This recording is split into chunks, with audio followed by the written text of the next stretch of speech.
दोस्तों, इस्राइल में Benjamin Netanyahu की हुकूमत है और वो हुकूमत ये चाहती है, बेंयामिन नेतन्याहू की क़यादत ये चाहती है कि गज़ा पर मुकम्मल जो है वो कब्जा हो जाए। लेकिन इस्राइल में हुकूमत के अंदर ही और ख़ासतौर से जो फौजी कमान है उसमें ही इस बात को लेकर के अलग अलग राय हैं। और अब इसको लेकर के राय इतने मुख्तलिफ हैं कि इसराइली हुकूमत खुद ये कह सकते हैं कि या इसराइली हुकूमत या इसराइली क़यादत या फौजी क़यादत वो इसको लेकर के खल्फशार का शिकार है, यानी कि वो डबल माइंड हो रहे हैं। ये कहीं ना कहीं एक बड़ी नाकामी मानी जाएगी। और इस नाकामी की एक वजह यही बताया जा रहा है कि जिस तरह से पूरी दुनिया में अलग अलग ममालिक में इसराइल के खिलाफ शदीद एहतजाज हो रहे हैं, ये एक नतीजा है, ये एक वजह है कि इसराइली क़यादत पर इस बात का दबाव बन रहा है कि आया वो ऐसा करे या ना करे। और सिर्फ इतना ही नहीं, ईरान ने खुले तौर पर धमकी भी दे दी है कि अगर कुछ इस तरह का मंसूबा इसराइल जो है वो रखता है और उसको अंजाम देने की कोशिश करता है तो फिर इसराइल को इसके बहुत ही संगीन नताइज भुगतने पड़ेंगे। ऐसी ही धमकी यमनी जो फौजी हैं या यमनी जो हौसी लड़ाके हैं उनकी तरफ से भी आ रही है। अरब ममालिक ने भी इस बात को लेकर के खबरदार किया है, बयानिया तक ये बात महदूद है लेकिन खबरदार किया है कि इसराइल कभी ऐसा ना सोचे, यानी गजा पर मुकम्मल कब्जे का मंसूबा तर्क करे। वही हमास ने भी इसको लेकर के काफी बड़ी चेतावनी दे दी है, वार्निंग दे दी है। एक खबर यह भी आ रही है कि जो हौसी बागी उन्होंने हालिया फिर से एक बार जो है इसराइल पर हमले तेज कर दिए हैं, ड्रोन से हमले कर रहे हैं। वो खबर यह भी आ रही है कि हौसी जो लड़ाके हैं उन्हें चीन से भी मदद मिल रही है और चीन से कुछ मिसाइल और ड्रोन की मदद मिल रही है। हालांकि इस खबर की हम तस्दीक नहीं करते, लेकिन इतना जरूर है कि नेतन्याहू जो हुकूमत है, जो फौजी क़यादत है, वो कहीं ना कहीं डबल माइंड हो रही है और वो खल्फशार का शिकार है। उसकी पूरी तफसील आपको बताते हैं। दरअसल काबिज इसराइल के वजीर सिक्योरिटी, कौमी सिक्योरिटी के वजीर हैं, उनका नाम है इतमार बिन गवीर। तो इतमार बिन गवीर ने मुतालबा किया है कि chief of staff Ayal Jamir को बरतरफ किया जाए। अब आप समझ रहे हैं ये कितना बड़ा मुतालबा है। यानी जो नेतन्याहू की काबीना के जो वजीर हैं, जो वजीर सिक्योरिटी कौमी हैं, उनका नाम है इतमार बिन गवीर, उन्होंने मुतालबा किया है कि chief of staff Ayal Jamir को बरतरफ किया जाए अगर उसने अपने करीबी साथियों को नहीं निकाला जिन्हें वो साजिश का गिरोह करार देता है, तो जामिर को बरतरफ किया जाना चाहिए। अब आप अंदाजा कीजिए कि जो चीफ ऑफ आर्मी स्टाफ है उसे बरतरफ करने की बात हो रही है, तो आखिर ये क्यों हो रहा है? इसी दौरान काबिज हुकूमत के पार्टी सरबराह यायर गोलान ने नेतन्याहू पर सख्त तनकीद की और इसे जाती वफादारी को तरजीह देने का इल्जाम आयद किया। बिन गवीर जो इंतहा पसंद दाएं बाजू की सेहूनी मजहबी जमात के रहनुमा हैं, उन्होंने एक्स प्लेटफॉर्म पर, जो सोशल मीडिया प्लेटफॉर्म एक्स, उस पर कहा है कि अगर chief of staff Ayal Jamir ने साजिश के गिरोह को नहीं निकाला तो उसे हटाना चाहिए, यानी चीफ ऑफ स्टाफ को ही हटा देना चाहिए, जो मिलिट्री चीफ है उसे ही हटा देना चाहिए। यह बहुत बड़ी ना इत्तेफाकी की बात है कि जो उनके दरमियान देखी जा रही है। और ये दूसरी तरफ हमास के लिए, गजा के लोगों के लिए, फिलिस्तीन के लोगों के लिए, या वो तमाम लोग जो चाहते हैं कि इसराइल गजा पर, फिलिस्तीन पर अपनी बर्बरियत और जुल्म बंद कर दे, उनके लिए कहीं ना कहीं ये एक अच्छी बात है, उनके लिए खुशी की बात है। दरअसल अपने पैगाम के साथ बिन गवीर ने एक तस्वीर भी शेयर की जिसमें अयाल जामिर और 5 दीगर शख्सियात, जिनमें साबिक चीफ ऑफ स्टाफ, साबिक यानी एक्स, पूर्व, जिनका नाम है गाबी अश्कनाजी, जो 2007 से 11 तक चीफ ऑफ स्टाफ थे, वो भी शामिल हैं। वो दिखाई गई है उस तस्वीर में।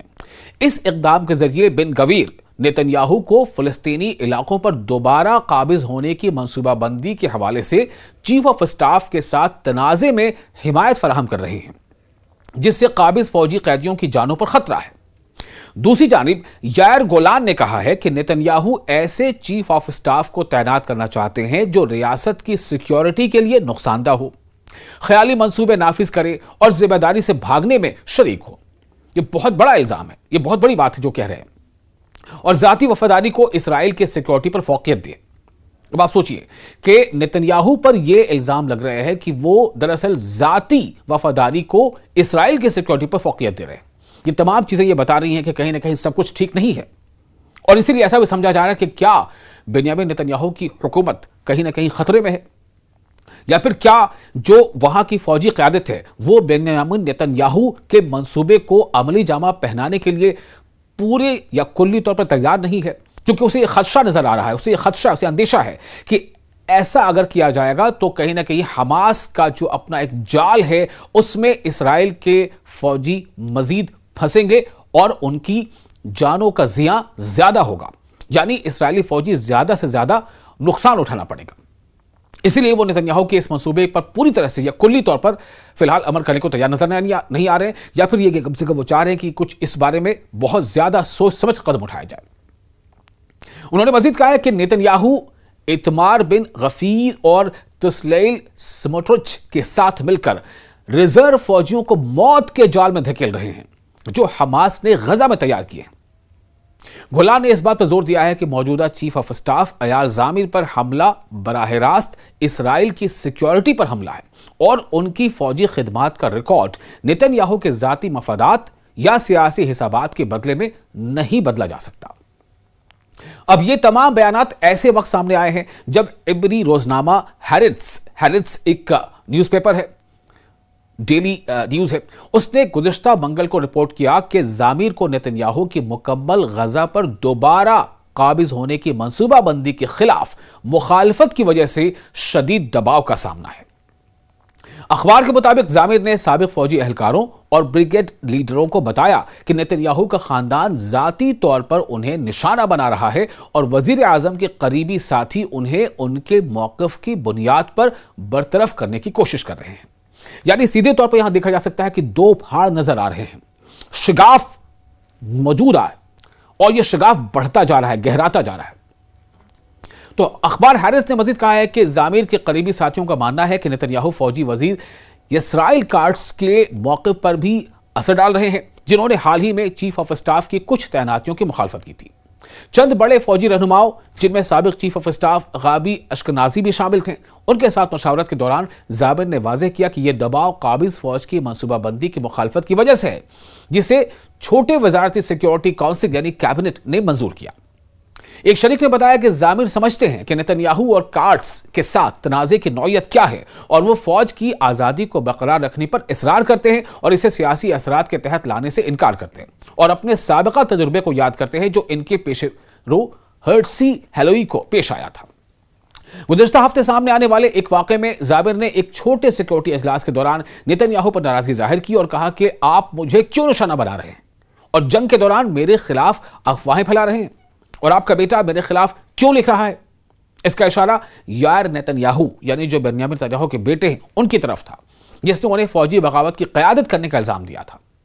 अब आप समझे, इतनी तरह की बातें हो रही हैं, इतनी अलग अलग बातें, इतनी खल्फशार, और ये तमाम बातें सिर्फ मशवरे या गौर फिक्र तक नहीं है, ये सतह से ऊपर आ रही हैं, अखबारों में छप रही हैं, सोशल मीडिया पर ये सुर्खियां बन रही हैं। इससे साफ जाहिर है कहीं ना कहीं नेतन्याहू जो अपना एक कंट्रोल है वहां की क़यादत पर, वहां की फौजी क़यादत पर, वो कहीं ना कहीं वो कमजोर पड़ती जा रही है। तो नेतन्याहू ने जवाब दिया कि मीडिया के जरिए इस्तीफे की धमकी ना दे, मेरा बेटा बालिग है।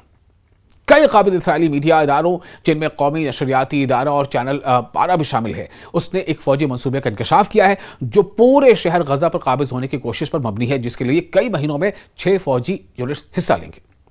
लेकिन मंसूबे के तहत शहरियों को 2 हफ्तों के अंदर पनाहगज़ी मराकज़ में मुंतकिल किया जाएगा और 12 इमदादी मराकज़ कायम किए जाएंगे जो मौजूदा जुनूबी मराकज़ की तरह काम करेंगे और जिन्हें एक अमरीकी इसराइली कंपनी चला रही है। यह सब मंसूबा तकरीबन 1.5 माह में मुकम्मल होने के बाद ज़मीनी फौजी कार्रवाई का आगाज करेगा।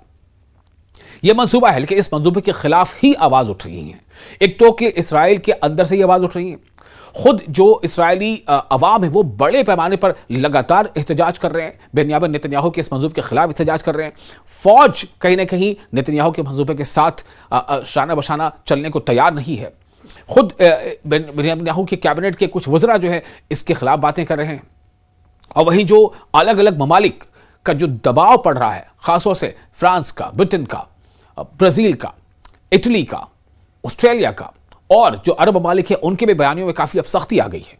ये तमाम चीज़ें ये बता रही हैं कि बेन्यामिन नेतन्याहू के लिए जो उनकी मनसूबाबंदी है उस पर कारबंद होना इतना आसान नहीं है, चूँकि ईरान से उसके जो हालात अभी बने थे वो कोई भूला नहीं है और ईरान लगातार सख्त हो रहा है इस मामले पर कि अगर बेन्यामिन नेतन्याहू ने ऐसा सोचा तो उसे बहुत संगीन नताज भुगतने पड़ेंगे। वहीं आप देखें कि लबनान में भी जो हिजबुल्लाह है उसके हिमायत में वहाँ की आवाम सड़कों पर आ रही है, यानी हिजबुल्लाह फिर कहीं ना कहीं तरोताज़ा हो चुका है। हिजबुल्लाह फिर तैयार है। हमास भी जो है वो धमकियां दे रहा है कि अगर आपने ऐसा सोचा, अगर इसराइल ने ऐसा कोई कदम उठाया तो उससे संगीन नताज भुगतने पड़ेंगे। हौसी बागी जो है लगातार हमले कर रहे हैं। खबरें ऐसी आ रही कि चीन से हौसियों को मदद मिल रही है। ये तमाम चीजें ऐसी हैं जो हालात को कुछ अलग रुख पर डाल रही हैं। देखते हैं आगे क्या होता है।